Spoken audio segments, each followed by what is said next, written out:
concedendo num evento em Natal. Tá. Você não dá Boa noite, conselheiros. Boa noite, não. Corta aí. Boa tarde, conselheiros e conselheiras. Declaro aberta a 1070ª sessão do Conselho Municipal de Educação do Rio de Janeiro.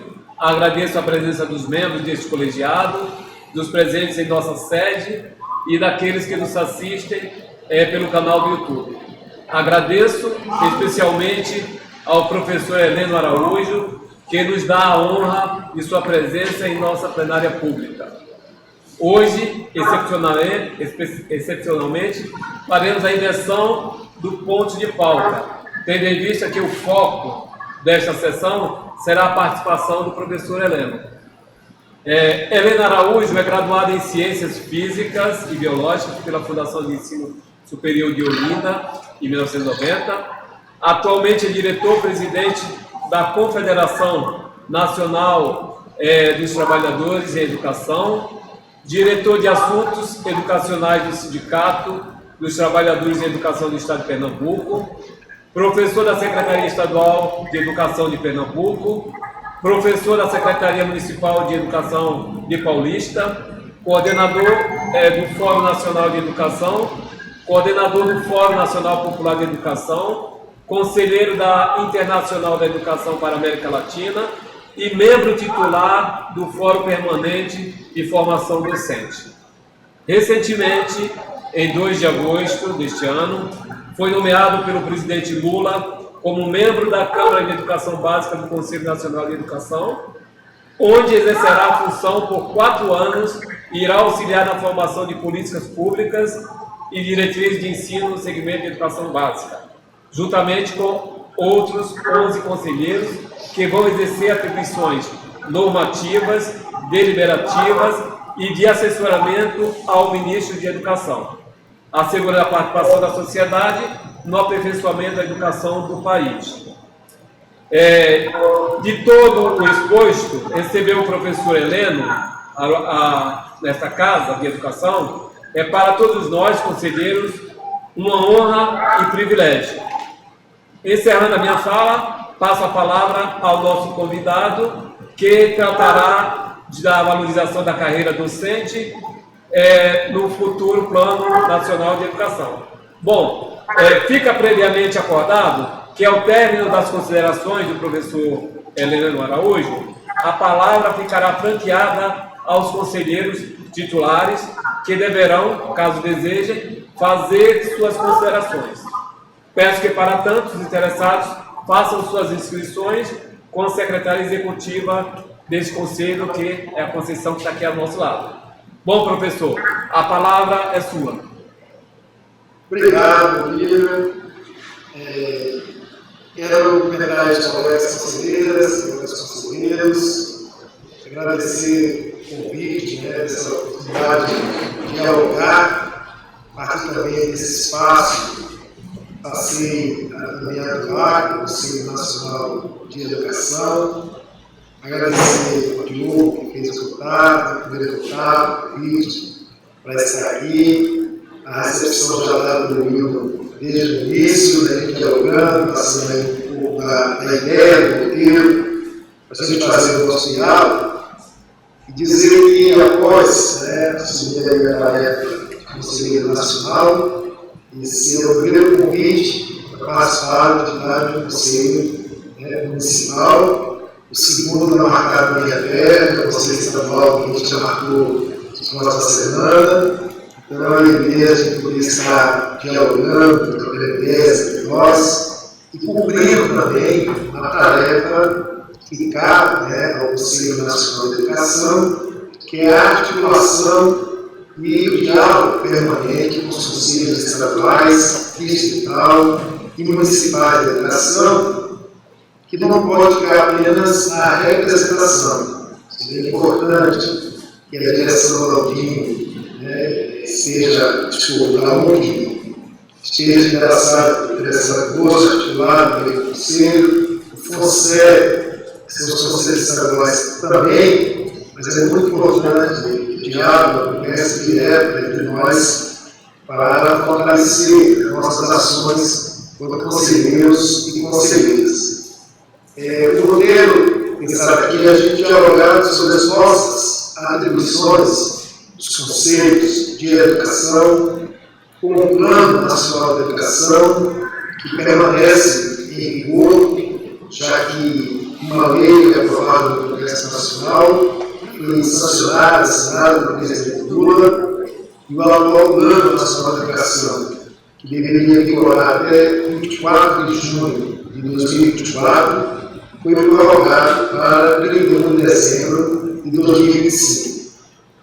Justamente um ano e meio, que é o período onde o projeto de lei do Plano Nacional de Educação deveria ter sido enviado ao Congresso Nacional em dezembro de 2022, um ano e meio antes de concluir o período da atual Lei 13.005 de 2014.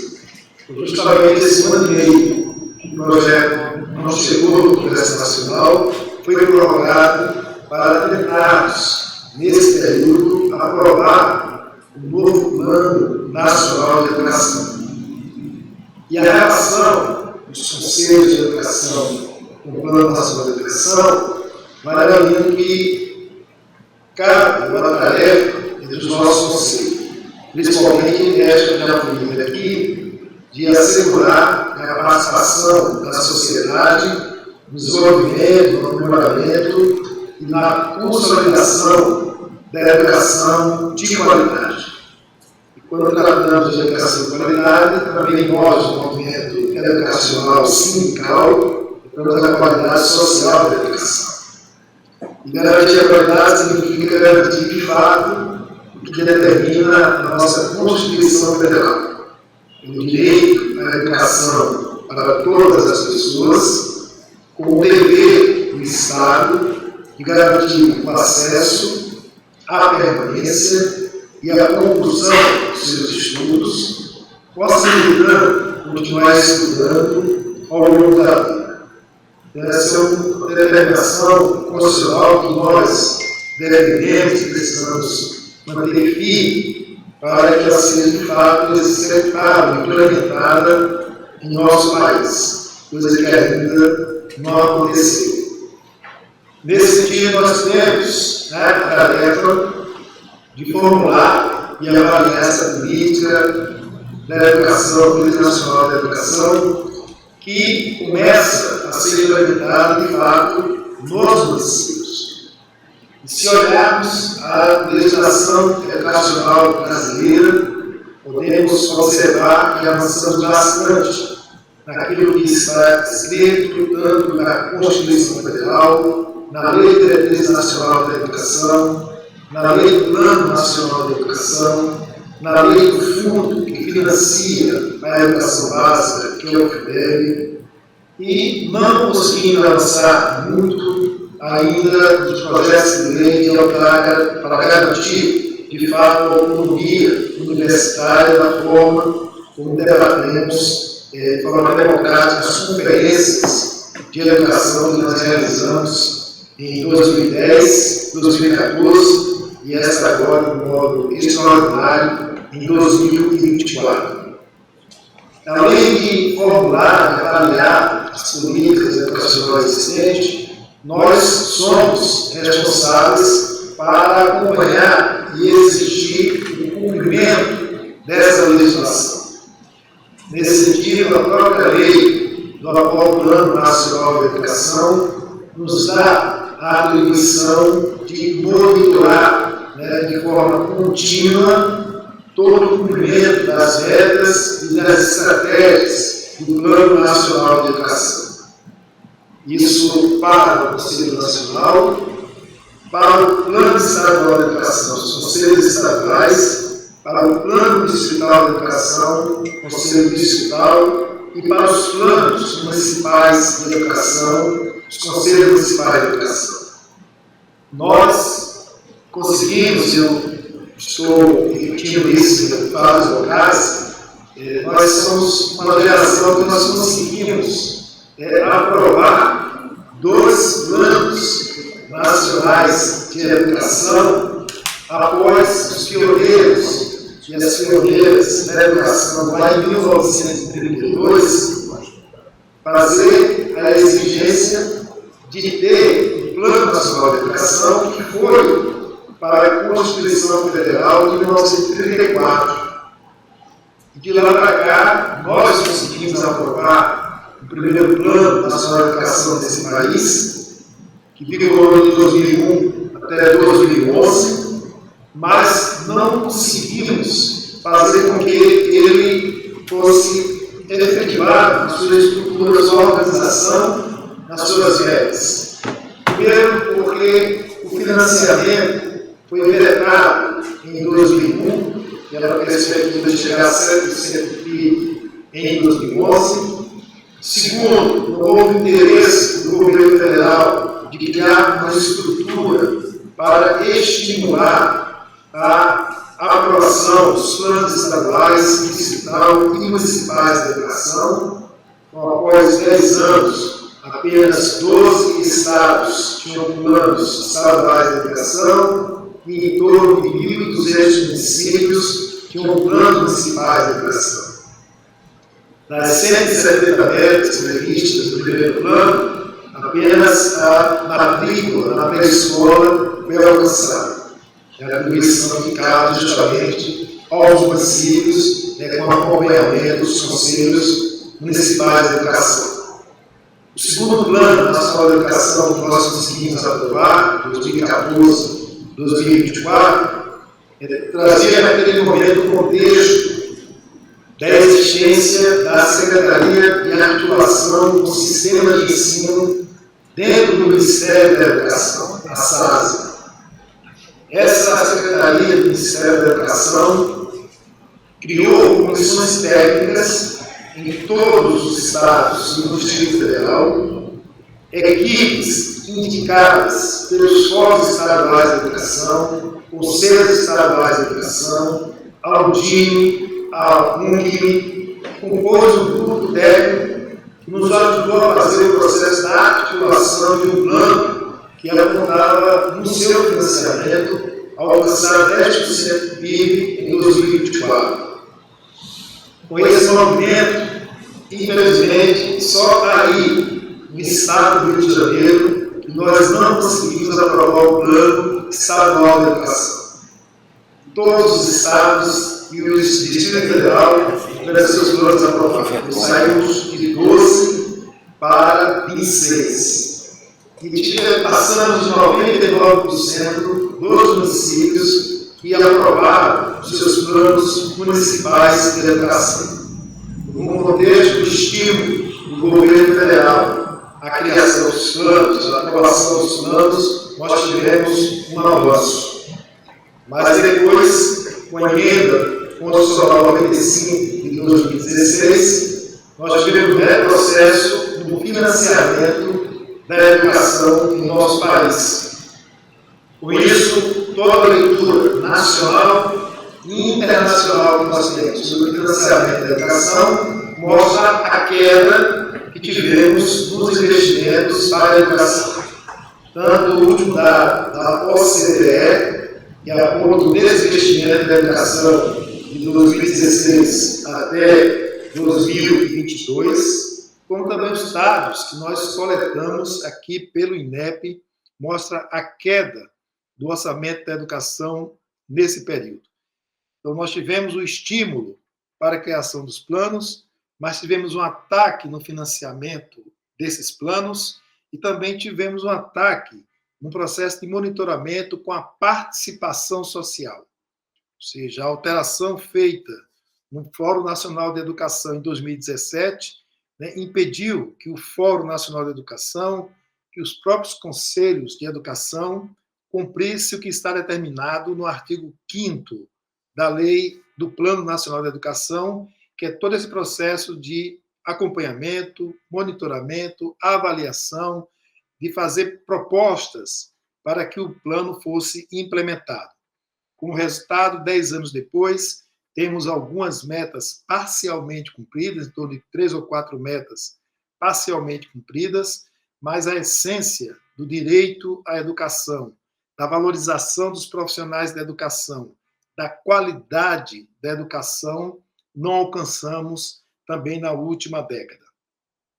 Nós, além de fazer o processo de monitorar esse plano, nós temos a tarefa de divulgar os resultados desse monitoramento e das nossas avaliações no site, na página da internet do Conselho Nacional da Educação, do Conselho Municipal da Educação, do próprio Fórum Nacional da Educação, que também tem essa atribuição, mas se procurarmos essas informações de monitoramento, de avaliações no site do Fórum Nacional da Educação ou do Conselho Nacional da Educação, não vamos encontrar, porque não tivemos a estrutura e as condições de cumprir a nossa tarefa, a nossa atribuição de um processo de monitoramento e de proposições para que a lei fosse implementada. Nós também temos a tarefa de analisar e propor as políticas públicas para assegurar essa implementação, dizendo até qual a revisão do percentual de investimento que deveria ser feito para a educação, do investimento público para a educação. Então, o que nós conquistamos em 2014, de chegar a investir até 2020, 7% do PIB em educação, 2024 alcançar 10% do PIB em educação, são atribuições nossas também. Os conselhos de educação, do Fórum Nacional de Educação, dos fóruns estaduais, de indicar ao poder público se o investimento que foi aplicado em nosso país na área da educação foi suficiente ou se não foi suficiente. Se foi suficiente ou se foi a mais daquilo que se pretendia em 2014, a gente podia propor reduzir, que é o discurso de uma parte da sociedade de que existem muitos recursos para a educação, de que os países da OCDE têm processo de aprendizagem, das questões salariais dos professores, de investimento nos nossos alunos, bem maior do que o Brasil, e muitos chegam a investir 6% do seu PIB. O Brasil indicava 10%, e quando se faz também através da OCDE Avaliação Internacional, os nossos resultados são fracos. Mas os dados, os números apontados também pela OCDE, mostram que, no caso dos professores, recebe 47% a menos no seu salário médio comparado com os países que estão dentro da OCDE. O investimento no custo aluno, a disparidade é muito grande. Enquanto o Brasil investe em torno de uma média de $3.600, os países ligados à OCDE investem $11.700 por estudante. Então, essas disparidades mostram que esse papel, que nos cabe também, de definir se é 10, 12, 15 ou 6% do PIB, também foi nos tirado dessa atribuição. Temos atribuição por lei, mas não tivemos condições de colocar em prática, de exercitar, de propor, de avançar naquilo que é necessário para investir na educação. Por isso, quando tratamos aqui do papel dos conselhos de educação sobre a valorização dos profissionais da educação, também observamos os limites desse processo. Nós temos as atribuições de garantir as diretrizes para a formação inicial e continuada aos profissionais da educação em nosso país.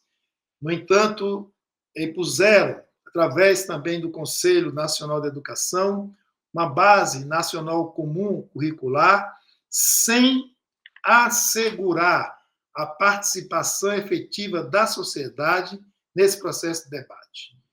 Quando observamos quem teve influência sobre a criação da Base Nacional Comum Curricular, vamos encontrar o chamado movimento Todos pela Base, e que lá não estão representados nem os trabalhadores em educação, nem os estudantes, nem as mães, pais e responsáveis pelos nossos estudantes.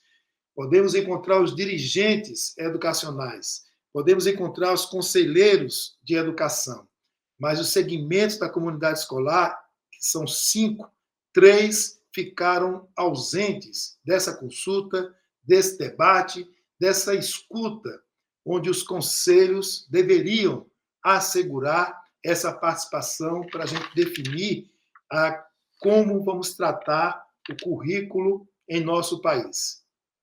Com a aprovação dessa Base Nacional Comum Curricular, você tem apontado as diretrizes da BCN, Formação de Professores, que também traz limites com relação ao conteúdo e à formação desses profissionais, mas não só isso, continua colocando na invisibilidade outros educadores e educadoras, porque nós, da Confederação Nacional dos Trabalhadores de Educação, do CEP Rio de Janeiro, unificamos a nossa categoria profissional porque entendemos que o processo de formação cidadã dos nossos estudantes começa no portão da escola.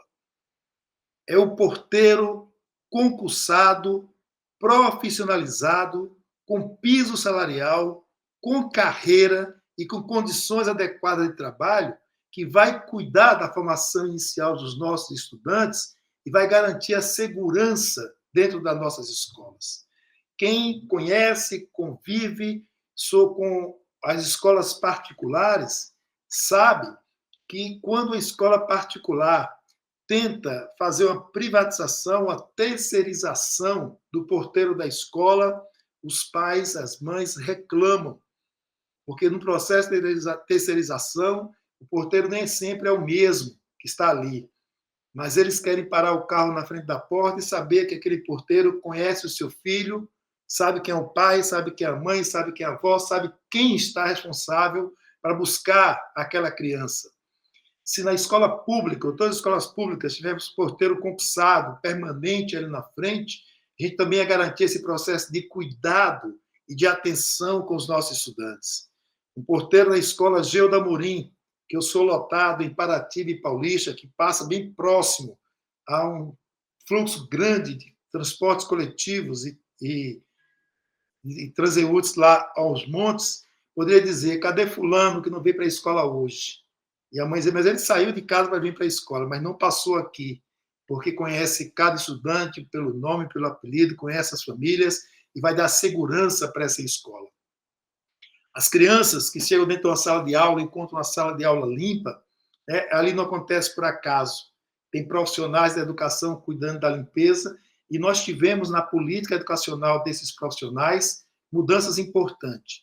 Em 2005, o Conselho Nacional de Educação aprovou a 21ª profissão técnico profissional pós-médio, apoio escolar.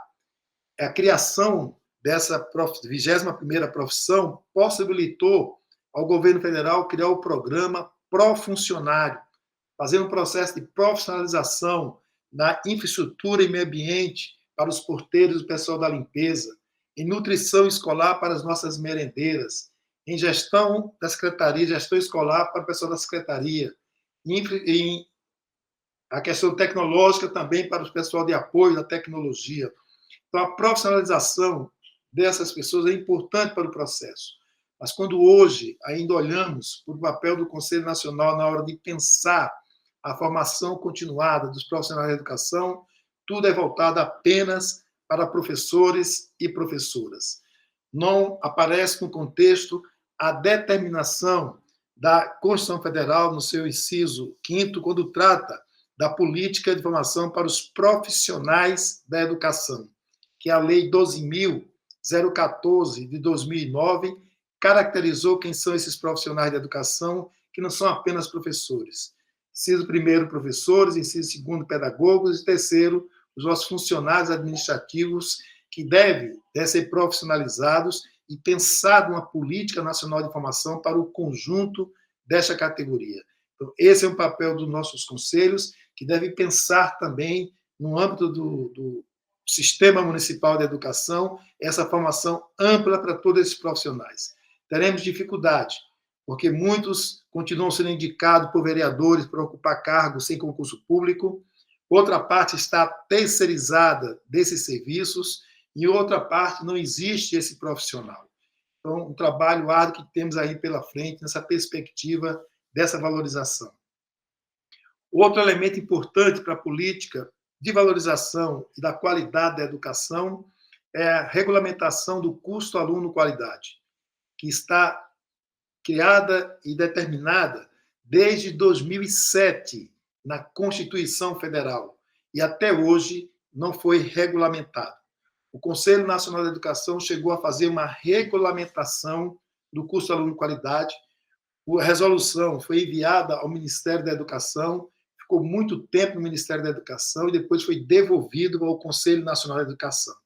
E até hoje não temos a regulamentação do custo aluno-qualidade, que seria a referência para garantir a valorização dos profissionais, o investimento dos nossos estudantes, para garantir a qualidade da educação, a permanência e a conclusão dos seus estudos. E também o Conselho de Educação e o Conselho Nacional cumpriu esse papel de garantir as diretrizes nacionais de carreira. E nós temos 2 diretrizes que já foram aprovadas. Uma em 2009, a resolução número 2, que trata das diretrizes nacionais de carreira para os professores e professoras, e a outra diretriz número 5 de 2010, que trata das diretrizes nacionais de carreira para os funcionários da educação. Então, essas resoluções existem, a sua implementação não acontece. E aí é importante também nessa relação com os poderes executivos ter esse discurso que é colocado. Nas mesas de negociação dos trabalhadores em educação, quando exige que as diretrizes nacionais de carreira, resoluções 2 e 5 do Conselho Nacional de Educação seja implementada nos municípios, nos estados, o que ouvimos é que uma resolução do Conselho Nacional de Educação, dos Conselhos Municipais de Educação, é uma orientação, é uma recomendação, e que o Estado, o Poder Executivo, não tem a obrigação de implementar essas resoluções. Esse argumento nós ouvimos em mesa de negociação. No entanto, é importante dizer que a Base Nacional Comum Curricular também é uma resolução. E, nesse caso, o que ouvimos são os estados ou municípios dizendo que são obrigados a aplicar essa resolução nos currículos das nossas escolas. Ora, por que eles se sentem obrigados a aplicar e as diretrizes de carreira não se sentem obrigados a implementar? Então, são questões que nós precisamos levar para o debate para garantir, cumprir as nossas atribuições, que é velar pelo cumprimento da legislação educacional. E se teve uma regulamentação das diretrizes, é porque a lei, a própria Constituição Federal, a LDB e a própria Lei do Plano Nacional de Educação trata de que exista as diretrizes nacionais de carreira para os profissionais da educação. O que o Conselho fez foi regulamentar esse processo que não é implementado nem acompanhado pelos poderes executivos. E, por fim, nesse bloco aqui de comentários iniciais, papel dos nossos conselhos de educação na relação com o projeto de lei que foi enviado ao Congresso Nacional, o 2614 de 2024, o próximo Plano Nacional de Educação, também aqui na perspectiva da valorização dos profissionais da educação. E aí também precisamos refletir sobre algumas questões. O próprio financiamento, que aponta mais 5 anos para regulamentar o custo aluno-qualidade. Repito, está na Constituição desde 2007.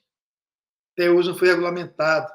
O que está se propondo no projeto de lei 2614 é esperar mais 5 anos para frente para regulamentar. Daqui a 10 anos, aplicar os 10% do PIB. Lembro, em 2011, deveria ser 7% do PIB, mas foi vetado. Em 2020, deveria ser 7% do PIB, não foi implementado. Em 2024, deveria ser 10%. Em 2014, era 6% do PIB. Fechamos 2022 aplicando 5%. Em vez de crescer, reduziu. E agora nós estamos dando mais 10 anos para garantir esse financiamento na perspectiva de garantir o direito à educação e a qualidade dessa educação. A gestão democrática, que pode ser efetivada sem um alto índice de financiamento, também não é implementado, não foi implementado nesses últimos períodos, e mantivemos nesse projeto de lei a perspectiva de uma gestão democrática, de uma participação social limitada ou indicada pela meritocracia, e não por aquilo que nós gritamos lá nos anos 70, 80, que queríamos diretas já, votar para presidente e diretor escolar.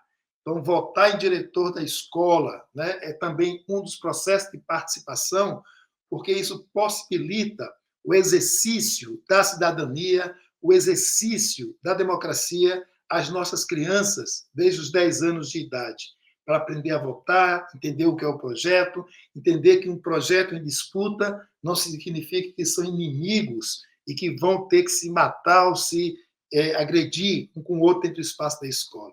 Então, esse exercício da cidadania, que deveria começar com a gestão democrática a partir dos ensinamentos das escolas, também estamos atrasados e focados, infelizmente, no atual plano e no projeto de lei, na meritocracia e não na participação social, na participação popular, para fortalecer a gestão democrática. A questão da qualidade social também traz perspectivas não tão boas para o próximo Plano Nacional de Educação. Primeiro, porque hoje nós temos mais de 50 denominações de pessoas atuando na creche e na pré-escola, ou seja, na educação infantil, que não são considerados do magistério, mas que terminam mudando de função. Faz o concurso público com nível médio para ser um apoio, um pajem, uma babá, e com a ausência de uma professora termina assumindo atribuições do magistério. É por isso que passou a existir o movimento Somos Todos Professoras, que entraram com o concurso e estão fazendo outras atribuições como uma forma do Poder Executivo Municipal não pagar o valor do piso salarial do magistério ao profissional que atua como professor na educação infantil. Então, isso traz preocupação em um país onde tem 54% dos seus professores e professoras por contratos temporários, sem permanência na sala de aula, sem permanência na escola, com uma rotatividade muito grande e sem criar um vínculo com o estudante e com o processo de ensino-aprendizagem no espaço da escola devido a essa rotatividade que é intensa. Já falei da terceirização do porteiro, da terceirização da alimentação escolar. As escolas que agora se ampliam de tempo integral no ensino fundamental, a merenda ou a alimentação escolar vem de fora para dentro.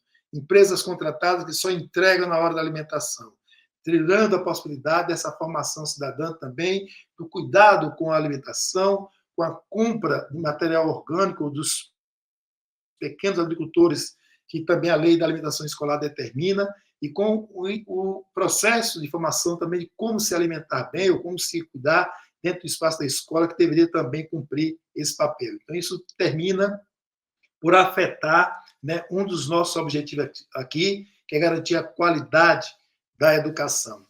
A formação integral, tanto do profissional da educação quanto dos nossos estudantes. O maior número de matrículas para professores nesse país está na educação à distância. E na educação à distância privada, que não cumpre as regras determinadas lá na LDB sobre a educação à distância. E ainda nos acusam de sermos dinossauros, de não discordar da educação à distância.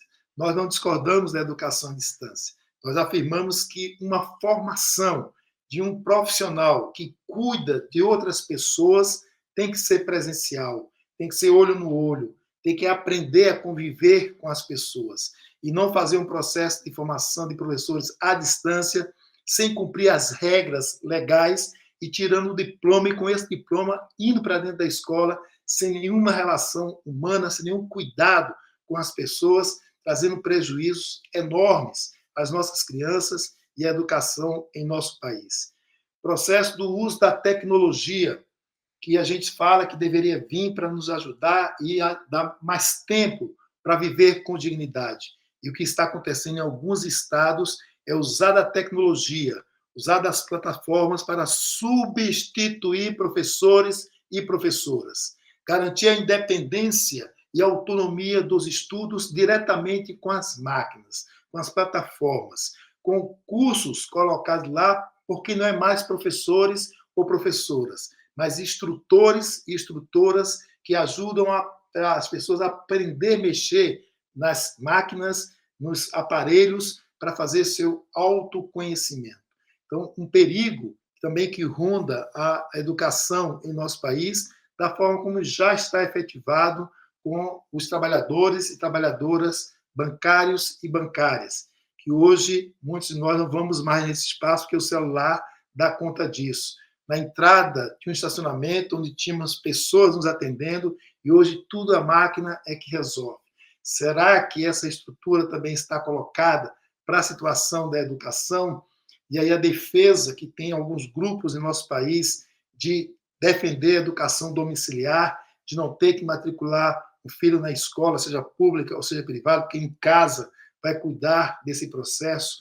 Então, esse elemento também tem que ser colocado em debate, já que existe um objetivo, 4 metas e 27 estratégias tratando da tecnologia no Projeto Lei 2614 e como isso será executado dentro dessa política, onde gananciosos, né, sem pensar na formação humana, né, e o cuidado com o ambiente, com o clima, com o que está acontecendo no mundo, apenas quer desenvolver a tecnologia para concentrar mais renda, né, para pequenos grupos de famílias no Brasil e no mundo.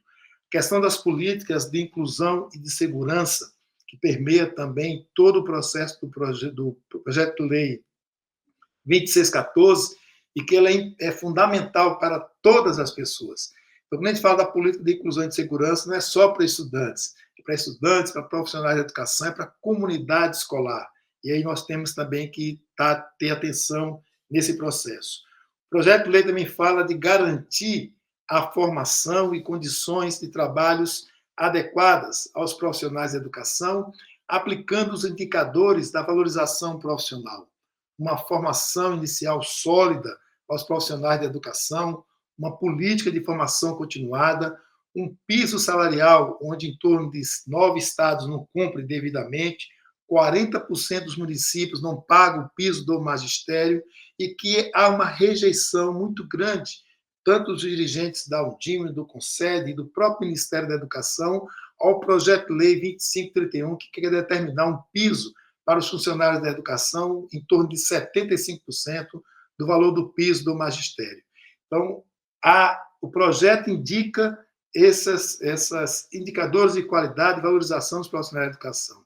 A prática, ela acontece de outra forma. Então, esses elementos que também nos colocam como perspectiva um projeto de lei que tem um forte e um direcionamento do nosso trabalho, de atribuições que cabem aos conselhos de educação, que nós precisamos, né, levantar, fazer o debate e encontrar formas de avançar. Se o que foi conquistado na legislação foi importante e necessário, agora temos que passar para a etapa seguinte, é implementar essa legislação e, de fato, fazer com que a educação se torne um direito com qualidade social para todas as pessoas e que cumpra, né, o seu papel em nosso país. Então, essas considerações aqui iniciadas a partir do roteiro que o Wilma me enviou, para a gente continuar aqui a nossa conversa. Obrigado pela atenção de vocês. Continuando aí, como eu já anunciei,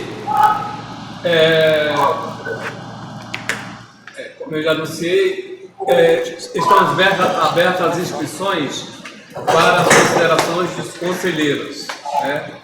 A Conceição, a nossa secretária, ela vai anotar as inscrições dos conselheiros e vai controlar a ordem e o tempo de fala de cada um, tá bom? Quem se inscreve? José Carlos, Luiz Otávio, Diogo, mais alguém? Então temos 3 inscrições. O primeiro é o conselheiro José Carlos, que representa o segmento Faculdade de Educação neste conselho. Posso, então? Pode. Boa tarde, conselheiros, conselheiras. Professor Helena Araújo, prazer revê-lo mais uma vez. Nos encontramos em junho, né? Na sessão do Fórum Municipal de Educação. Foi uma alegria aquela ocasião. Hoje, igualmente. Tivemos aqui uma formação muito importante para pensar esse assunto da valorização da carreira docente. Tendo em vista as perspectivas de um novo plano nacional de educação, em se tratando de questões ligadas à valorização da carreira docente, tem uma coisa que me preocupa muito, que é essa questão dos... Está me ouvindo, professor? Está conseguindo me ouvir? Sim. Essa questão dos professores contratados, professores não concursados, não é?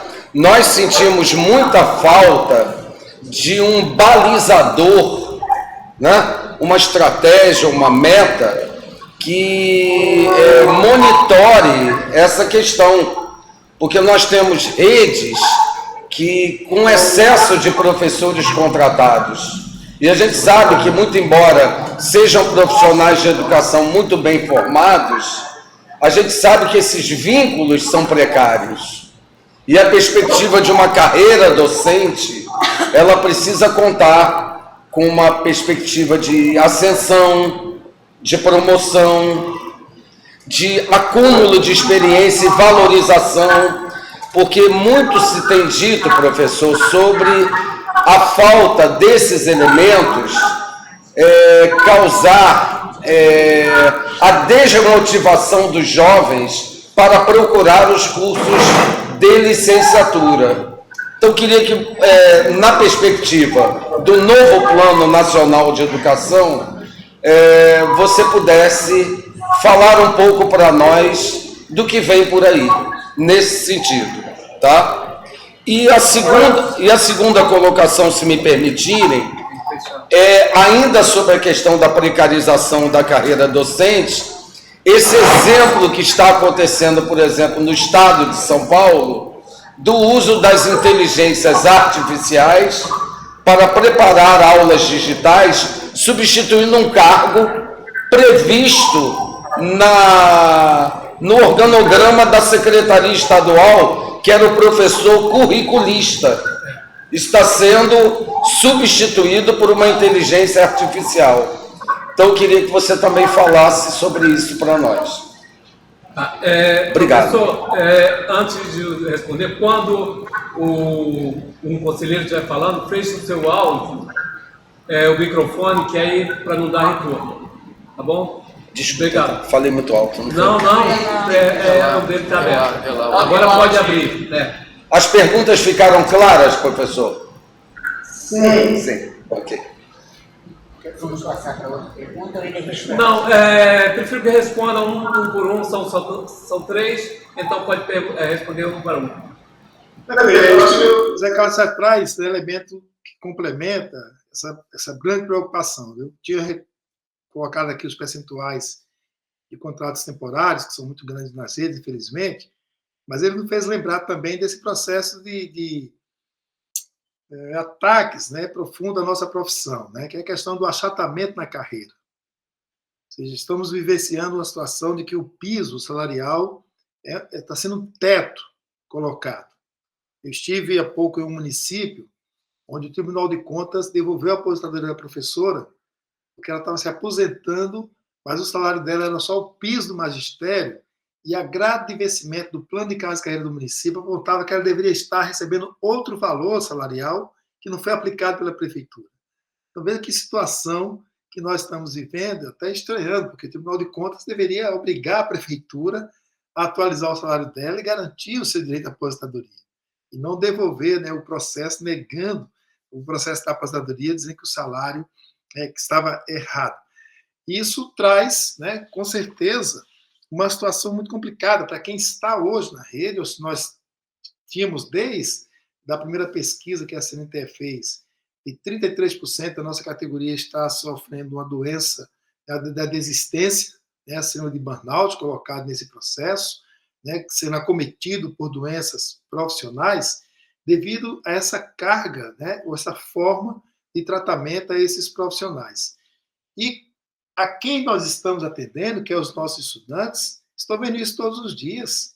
É um professor contratado, nós temos relatos, né, de turmas do terceiro ano do ensino médio, que no terceiro ano teve 4 professores de matemática, o contrato foi acabando, chegou outro, acabou o contrato, chega outro. Então, essa juventude, né, olha isso e olha, eu não vou querer uma profissão para ser destratado desse jeito, né? Sendo um achatamento na carreira, sendo contratado de forma precária, os contratados não recebem o mesmo valor de piso dos professores efetivos, recebem menos ainda. Então, é uma situação né, terrível para esse profissional. Então, o estudante que nos acompanha durante todo o seu processo de formação da educação básica, que olha para isso, vai dizer, eu não vou escolher essa profissão. E aí nós temos, de fato, Zé Carlos, um processo de apagão de professores, já anunciado aqui, eu acho que 3 conselheiros produziram um livro aqui no Brasil, né, o Mozar Neves, Cordão e o professor Ibanez, que fizeram um livro a partir de um trabalho que é realizado no Conselho Nacional de Educação, mostrando que poderia acontecer a falta de professores aqui no Brasil, e agora é um tema mundial. A Internacional da Educação, né, pautou isso junto com a ONU, fez parte do último congresso que aconteceu em Buenos Aires, na Argentina, e há uma preocupação imensa com a falta de professores em todo o mundo, que a juventude não procura mais essa profissão. E aí você traz outro elemento que se liga aqui, cabeça que fica assim, né? 54% temporário, né? Por que temporário? Porque não quer fazer concurso público, porque muitas vezes vou fazer um concurso público para ficar com o professor durante 30 anos ou 35 anos, quando o IBGE está me dizendo que a taxa de natalidade vai cair, né, que a tecnologia está chegando e a inteligência artificial trocando a máquina pelo professor, aí o gestor diz assim, o prefeito fala, daqui a alguns anos o que é que eu vou fazer com essa pessoa? Né? E é só um lado que eles olham. Eles não olham que já temos 1 milhão de crianças de 4 e 17 anos de idade fora da escola, temos 11 milhões de pessoas analfabetas no Brasil e temos 68 milhões acima de 18 anos de idade que não concluíram a educação básica. Então, falta de gente para a gente cuidar, né, e formar e garantir a educação básica não falta, tem muita gente.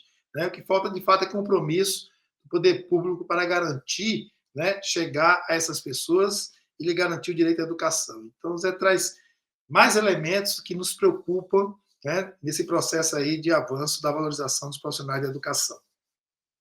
Obrigado, professor. Eu gostaria de apresentar a Constituição do Conselho. Nós temos 6 conselheiros governamentais, temos 6 da sociedade civil, tem 2 representações de usuários, 2 mães aqui, e temos 3 sindicatos. Né? Então, essa é a formação do nosso conselho. Antes de passar para outro, falar assim, professor vai ser a última profissão a acabar, porque é ele que forma as outras profissões, né? A gente precisa lembrar disso. Vou passar a palavra para o Luiz Otávio. Pode falar. Heleno, boa tarde, muito obrigado pela tua presença. Meu nome é Luiz Otávio, eu componho a bancada governamental aqui do Conselho, né? Eu não sei se você escutou no início, quando eu falei assim, quando eu estava na ajuste do microfone, eu falei, nossa, eu conheci o Heleno de cabelo preto, mas eu também tinha cabelo, um tempo atrás. E eu estava lembrando que te vendo falar, assim, o presidente do CNTE, eu estava aqui anotando, fazendo um revival aqui, eu fui da direção do CEP, de Nova Iguaçu, e a gente teve a oportunidade de estar nessa gestão e aos encontros, né, aos encontros nacionais do CNTE, e eu tive o prazer de estar em contato com o Tomás Ongon naquele período, não sei onde tu estava nesse período, o Roberto Felício, o Horácio e, por fim, o Carlos Abicalil, né? Hoje eu encontro um presidente que eu não tive a possibilidade de contactar, mas tenho o prazer de estar com você aqui hoje. Acho que o professor Zé Carlos já deu uma ideia. A gente tem adotado essa metodologia dentro do Conselho de criar espaços de formação para nós, conselheiros, porque muitas das vezes a gente aprende fazendo. Né? A gente já tem uma relação com esse espaço aqui, já algumas pessoas mais tempo, outros menos.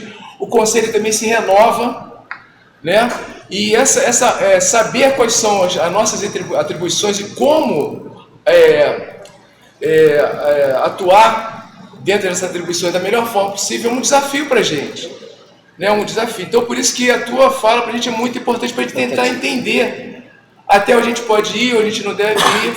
E a minha pergunta, ela vai muito no sentido do teu papel dentro do conselho para a gente tentar pensar. Você é uma pessoa que vem da tua participação no CNE, tem uma forte, vamos dizer, uma origem forte no âmbito escolar e sindical, de representação sindical. Isso é fundamental no conselho. Aqui a gente tem, por exemplo, como o Will falou, 3 assentos do sindicato. O sindicato dos professores do setor privado, o SEC, que você conhece bem, e o sindicato patronal das escolas privadas de educação infantil.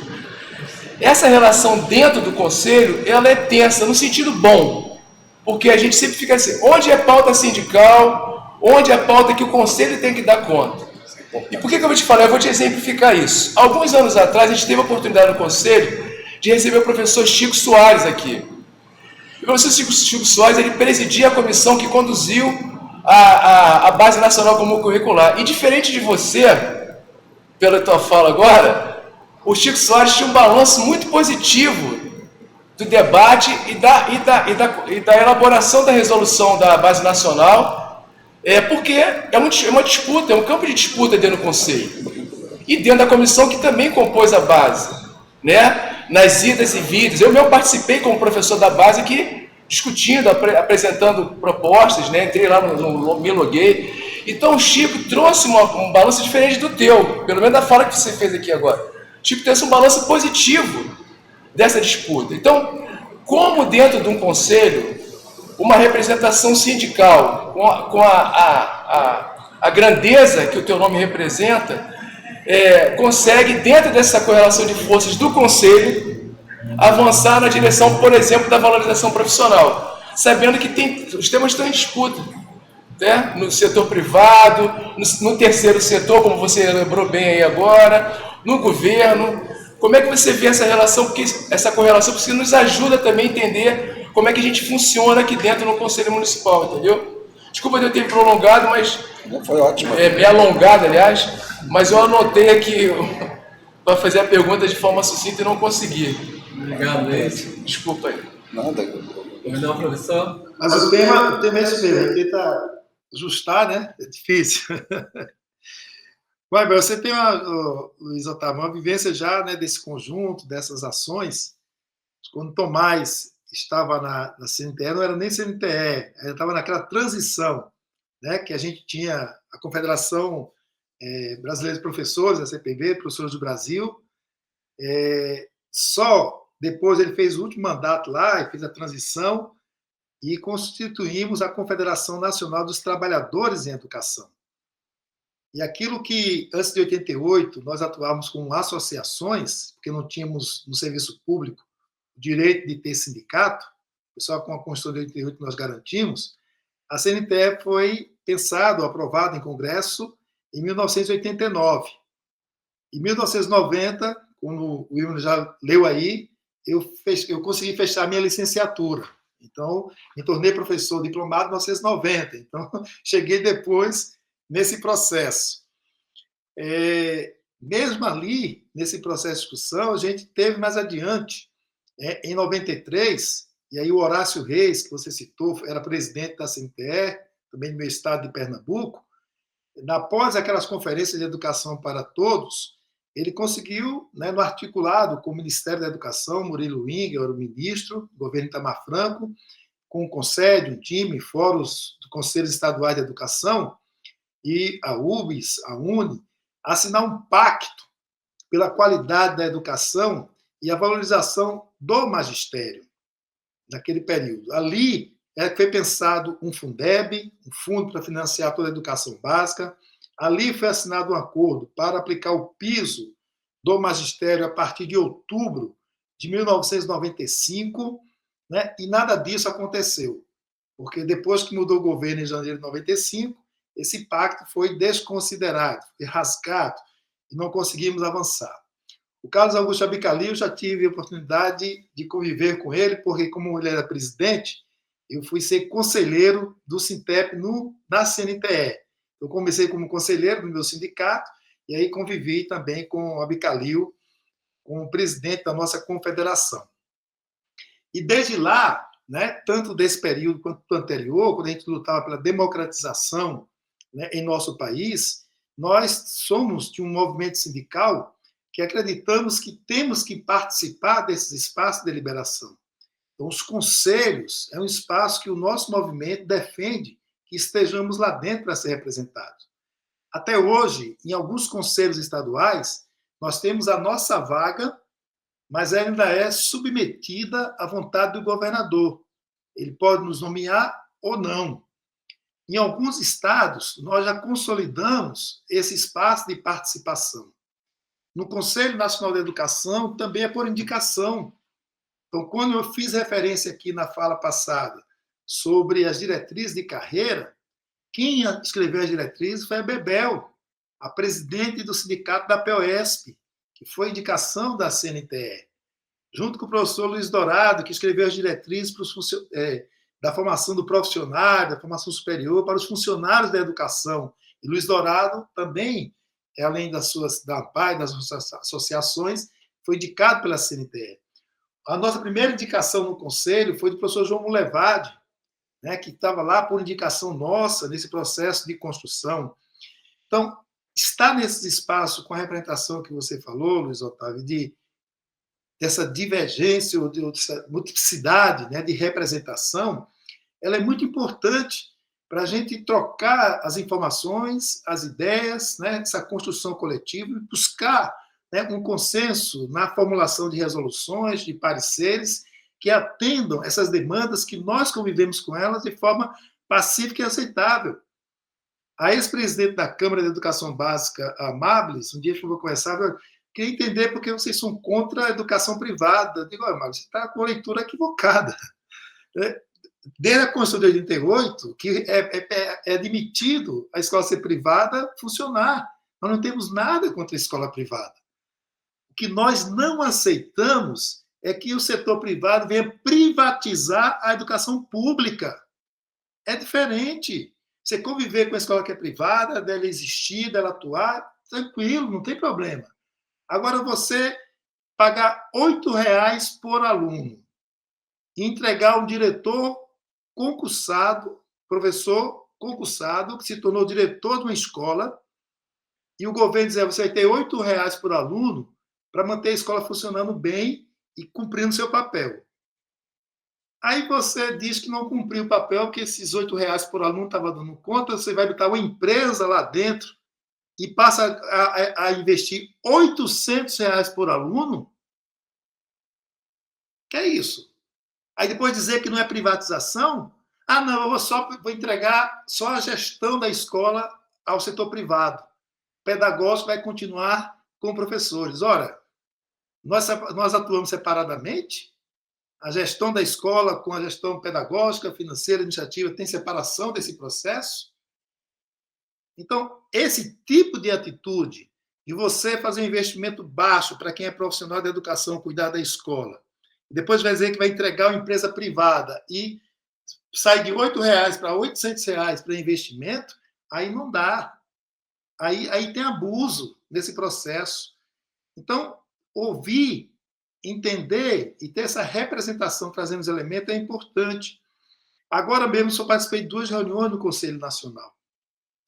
E essas 2 reuniões ouvimos a SECADI, ouvimos a SEB, e a minha fala foi repetida para essas secretarias. Vocês só falam de professores. E a escola, para cumprir o seu papel, não depende só de professores. A escola, para cumprir o seu papel, depende de todo o quadro de pessoal. Começa, repito, com o porteiro da escola. A gente tem que retomar o concurso público amplo nesse processo. Tem que profissionalizar todos esses que atuam dentro da escola. Nós continuamos, e quem define as regras da política com uma situação quase que colônia de escravidão. Nós temos funcionários da educação ainda que são indicados por vereadores dentro das escolas e que se submete a fazer limpeza na casa da diretora da escola que pede para ir lá fazer. Nós temos situação da sala de professores que está no seu intervalo e chama o funcionário, a funcionária da cozinha, para ir lá na padaria comprar lanche para eles. É fato, isso acontece dentro das nossas escolas até hoje. Então, me diga se uma funcionária merendeira, se um funcionário da limpeza, ele é concursado, ele tem profissionalizado, ele sabe que o seu papel dentro da escola vai se meter a isso? Não vai. Ele se submete porque ele não foi concursado, porque é indicado politicamente. Que ele está ali, enquanto o outro indicou e quer ali. Se quiser tirar, vai tirar ele de lá. Então, nós temos que barrar isso nesse processo que está colocado aí, dessa representação e desse trabalho. Então, por isso, é importante, né, nessa relação de representação, de estar dentro, trazer esse diálogo, dizer, olha, se queremos tratar da qualidade da educação, o quadro pessoal completo, esse trabalho que nós devemos fazer. Com relação ao balanço da formulação do BNCC, só, também me alongando aqui demais, o que nós acordamos com o Manuel Palácios, que hoje está no INEP, mas era o secretário de Educação Básica durante o período da BNCC. A minuta que vai ser levada do MEC para o Conselho Nacional de Educação, eles pensaram em fazer com o chamado 126 especialistas. E quando trata de especialistas, eu não estou envolvido nisso. Sou professor de Educação Básica, só tenho a licenciatura, e até eu fui questionado na imprensa, por que eu estou indo para o Conselho Nacional de Educação se eu não tenho nem mestrado? Então, quando bota especialistas, não conta conosco que estamos na escola, que conhecemos a realidade e o que está acontecendo lá dentro. Então, nós combinamos o seguinte, então, tudo bem, vocês contrataram 126 pessoas, vão fazer a minuta dessa Base Nacional Comum Curricular, mas antes de enviar ao Congresso, ao Conselho Nacional da Educação, vamos combinar que, através do Fórum Nacional da Educação, nós vamos realizar um seminário com a presença do membro do Fórum e vamos trazer 5 professores de cada segmento, cada etapa e modalidade da educação básica.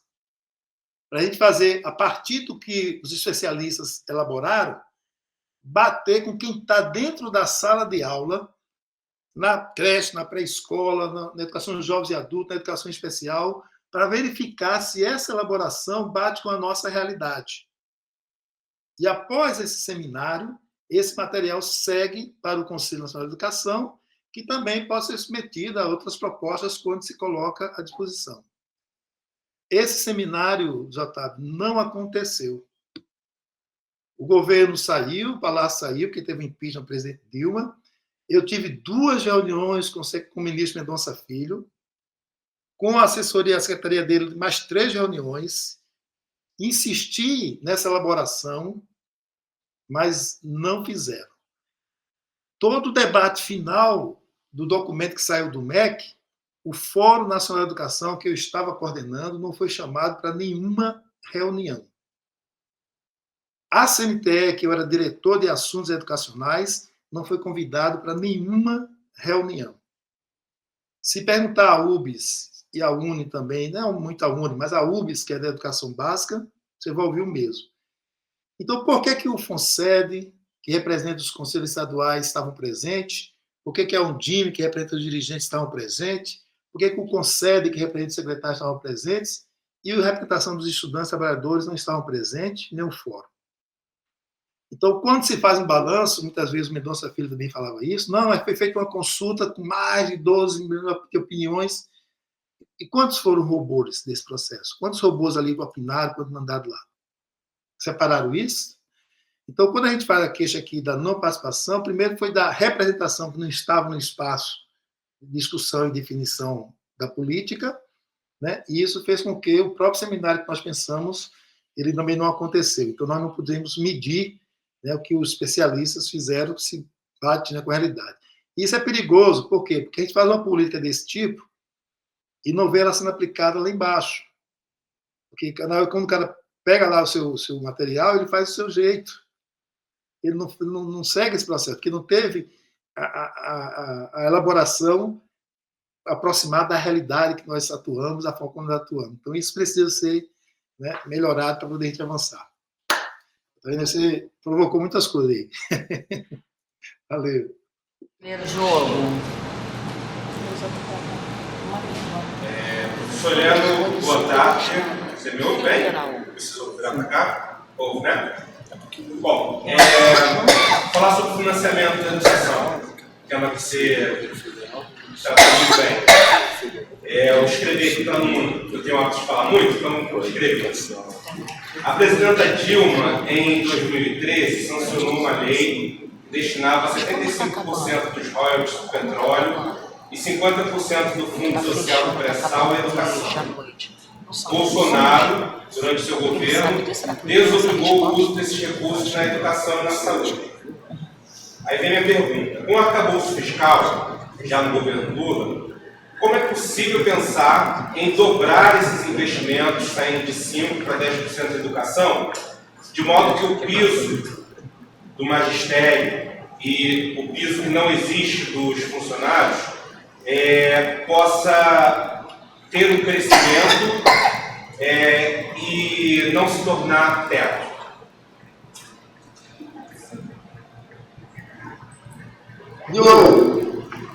Aqui, entre nós aqui do Parlamento, não vai cobrar, não vai, infelizmente. E não é por conta de vontade do presidente Lula e talvez também do ministro Haddad, mas é pelos fatos que foram colocados no arcabouço fiscal e na emenda 95, lá, que a gente tratava do crédito dos gastos. Essa questão do biogás, a gente tem que trabalhar com dados concretos. Tem que trabalhar na página da Autonomia Cidadã da Líbia, que faz o levantamento do orçamento do governo federal do ano passado. E eu vou lembrar o seguinte: olha, o governo federal é o ente federado que mais arrecada impostos entre os três. O município é o que menos arrecada. A política nacional para a educação básica, ela acontece na parte dos municípios. E ali que é a base desse processo. Então, se você olhar o orçamento destinado do governo federal de 2023, se você olhar para a rúbrica da educação, ela deu uma recuperada até 2014. 2014, o governo federal em torno de 31 bilhões de reais foi investido em educação. Depois saiu caindo, foi até 19 bilhões em 2022. Em 2023, chegou a 33 bilhões, por causa da emenda da transição, antes do governo assumir, né, e depois os outros investimentos chegou a 33. Só que, mesmo assim, né, do orçamento geral do governo federal, 43,5%, 1,89 trilhões de reais foram para pagamento de juros e amortizações da dívida. E cada vez que isso acontece, a cada 3 meses, bancos lucram milhões e milhões. Nos últimos trimestres, os bancos lucraram 26 bilhões de reais, lucro de 26 bilhões de reais. Quem tem papel do Estado, os super ricos, é que recebe desses recursos. Então, 1,89 trilhões, 43,3% foi para pagamento de juros e amortização da dívida. Para a educação, foi 2,97%. A previsão orçamentária para 2024 aumentou 45,2% para pagamento de juros e amortizações da dívida. Para investimentos, que são todas as políticas públicas, 0,2 trilhões de reais que está marcado para esse processo. Então, isso vai fazer com que, para 2024, a previsão é 45,2% para juros e amortização da dívida, e para investir em educação é 2,84%. Por isso, a gente olha os investimentos previstos, 33 bilhões foi investido em 2023, quando se olha para 2024, baixou para 31 bilhões. E eu já falei aqui os números que estão fora da escola, e você tratou da política de piso, que para professor virou teto e não existe o piso para os funcionários, e a lei diz que tem que ter piso para os dois. Então, permanecendo essa estrutura do arcabouço fiscal, permanecendo esses juros altos praticados ou indicados pelo Banco Central, quase metade da riqueza ou do orçamento do governo federal indo para a mão de poucos, não dobra, não chegamos. Vamos ter um plano que, infelizmente, se isso não for mudado, daqui a 10 anos vamos estar repetindo a mesma coisa, que não sai do papel. Então, é muito importante, e essa sua pergunta me faz lembrar que nós estou cobrando muito do nosso povo para trabalhar muito com as nossas bases, material da Auditoria Cidadã da Dívida, trabalhar material do Direitos Valem Mais, uma campanha importante também para a gente avançar, e na campanha que nós estamos também bastante envolvidos, que é taxar os super ricos. Então, se a gente não inverter essa história aí dos investimentos, não vai ter, porque agora eu estava um pouco no município de Bonito, aqui em Pernambuco, e a companheira do Diese também estava lá, e ela mostrando que da receita do município, né, considerando 100% de receita que o município investiu tudo, 82% é do governo federal, de repasse do governo federal e estadual. Ou seja, a arrecadação do município é um investimento muito baixo. Então, depende muito do FPM, depende muito desses repasses do Fundeb, né? E se a gente não tem o recurso suficiente para chegar lá e garantir esse direito, não avança. Agora, também, do outro lado, é importante ter o controle social, né? Porque mesmo esse dinheiro não sendo suficiente para garantir, de fato, o direito à educação, mas o que chega lá não tem um uso adequado. Não tem um uso adequado. Voltamos a ter muitas prefeituras pagando rateio de final do ano. O que significa isso? Eles não cumprem os 70% que a lei do Fundeb, e olha, é bom lembrar que até 2026 o dinheiro do Fundeb vai estar aumentando. Já estamos com a volta do rateio, ou seja, ele não faz o reajuste, não paga o piso, aí quando termina o ano não aplica os 70% do Fundeb, aí faz rateio. Aí a categoria que ganha pouco tem um rateio que vai receber um dinheiro extra, né? Porque não foi diluído no seu salário de forma adequada e permanente, né? Acho que esse prefeito aí ganha até votos com o rateio que ele faz, mas é uma política errada, é uma política de quem não tem uma administração boa para poder valorizar os profissionais da educação. Então, tudo isso também faz parte, né, desse contexto. É isso, senhor. Obrigado, professor. Muito bom o senhor falar sobre esse rateio, porque dá uma impressão do Fundeb, quando os professores, a prefeitura rateia, né, o dinheiro para assim, o dinheiro eu não ganhei do Fundeb, ganhou porque não teve uma boa administração. Se tivesse uma boa administração, não teria rateio do Fundeb. Eu acho, nós tivemos uma formação aqui para o Fundeb para explicar isso, porque eu ouvia muito isso. O município do Rio de Janeiro não repassou o dinheiro do Fundeb. Gente, não é repassar. Não administrou bem, por isso que não sobrou.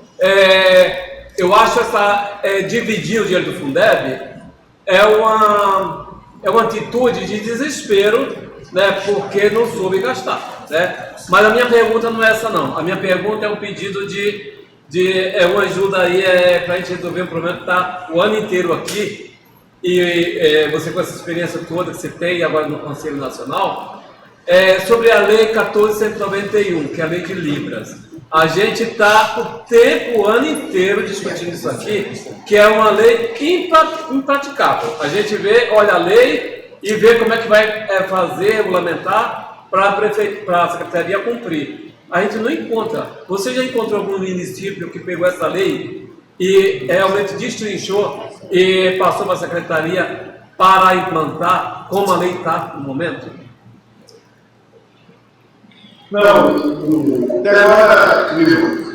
Até agora não. Não só esta lei, como as outras também, né? Que deve implementar, que aí não conseguimos fazer esse trabalho de forma adequada. Que é aquilo que eu falei no início. Acho que, pensando em leis, né, educacionais, nós somos maravilhosos. Tem coisas muito boas, né, que a gente consegue avançar garantindo o direito. Mas fazer com que essa lei saia do papel e consiga colocar na prática, vamos depender de outras medidas, de outras ações para avançar nesse processo. Mas até o presente momento não tenho conhecimento que alguém tenha conseguido avançar. Já tranquiliza a gente aqui que a gente está conseguindo. Bom, professor Heleno, agradeço em nome de todos os conselheiros essa brilhante aula aí, na certeza de que teremos o prazer de recebê-lo presencialmente quando você vier ao Rio. A gente está aqui de braços abertos para conhecer nossas instalações. Muito, muito obrigado. Eu que agradeço mais uma vez essa conversa aqui entre nós. Ônibus, pisa, outra, né? E importante fortalecer a educação, principalmente a educação pública em nosso país, tá bom? Um abraço a cada um e a cada uma e contem sempre conosco aqui, né? Agora, sempre contou aí conosco aí com o CEP, com o CNTE, e agora como conselheiro também, vamos ficar à vontade para a gente conversar muito mais. Um abraço. Heleno, só um instante. Uma curiosidade. Posso te fazer uma pergunta? No final das nossas sessões ordinárias, a gente sempre tem um lanchinho. No Conselho Nacional tem um lanchinho também no final da sessão. Lá só se recorda de nós. Obrigado, professor. Muito obrigado. Tchau, tchau. Muito obrigado, Helena. Foi um prazer. Bom, não, continua. Obrigado, professor. Dando prosseguimento aos trabalhos, ainda continua na sessão plenária, passa a palavra aos conselheiros para fins de informes, solicitando que não ultrapasse o limite de 2 minutos. Peço que a secretária, Conceição, como sempre, faça as inscrições. Temos alguém inscrito? O Zé Carlos tinha falado. E a Por favor, José Carlos. Você bastante objetivo. Eu sou representante aqui da Universidade do Estado do Rio de Janeiro. E eu gostaria que ficasse até registrado em ata que isso é uma posição minha, né? Conversei com meus pares, mas manifestar o pesar de um professor, de um docente de uma universidade pública que ocupa uma posição tão importante no ranking das universidades públicas que fazem trabalho de qualidade nesse país, de formação de trabalhadores, das novas gerações, ter vivido um episódio no dia 20, sexta-feira passada, 20/9 de 2024, em que, a despeito de disputas políticas internas, o não entendimento entre os segmentos estudantis e a atual reitoria tenha resultado num ato que foi, eu considero, lamentável para a história da educação superior na cidade do Rio de Janeiro. Eu considero uma tristeza a gente ver o batalhão de choque da PM entrando com aquele efetivo, com seus recursos militares, armamentos, para desocupar uma universidade, porque não foi possível se chegar a um diálogo, um termo, uma negociação. É lógico que as pessoas sempre avaliam a questão do movimento estudantil. O foco está muito na revolta dos estudantes, mas eu acho que nós, como gestores, professores, reitores, nós temos que ser os guardiães do diálogo, do respeito, da busca da negociação, jamais usar esses aparatos militares que não são indicados para resolver questões ligadas à educação. Então, independente de nos posicionarmos a favor ou contra um dos lados, como a mídia tem feito, nós temos a obrigação de lamentar, porque polícia militar não é recurso para resolver problemas ou querelas no âmbito da educação seja básica, seja superior. Obrigado, Zé Carlos. Ana César. Eu só gostaria de fazer um registro de que na semana passada eu não pude estar presente, mas eu acabei fazendo uma distribuição de relatoria, né? Então, Lourdinha recebeu o processo, o Marcelo recebeu o processo, Thaisa recebeu o processo, Marisa, e eu fiquei com 2, tá? Então, eu já dei os números aqui, para não me alongar, já passei os números e o nome das instituições para Conceição, tá bom? Obrigado. Informo que a ata da sessão... Quer falar? Esses processos, eles vão ser avaliados, examinados até dezembro, né? Porque a gente vai depender da organização. Então, deve ficar entre novembro e dezembro. Ok, obrigado. Informo que a ata da sessão de número 1174 será examinada na próxima sessão ordinária. Bom, encerrados os pontos de pauta desta sessão, declaro encerrados os trabalhos, agradecendo a presença de todos e lembrando que essa sessão plenária pública estará disponível no nosso canal no YouTube. Tá? Obrigado e agradecendo ao professor Helena. Obrigado.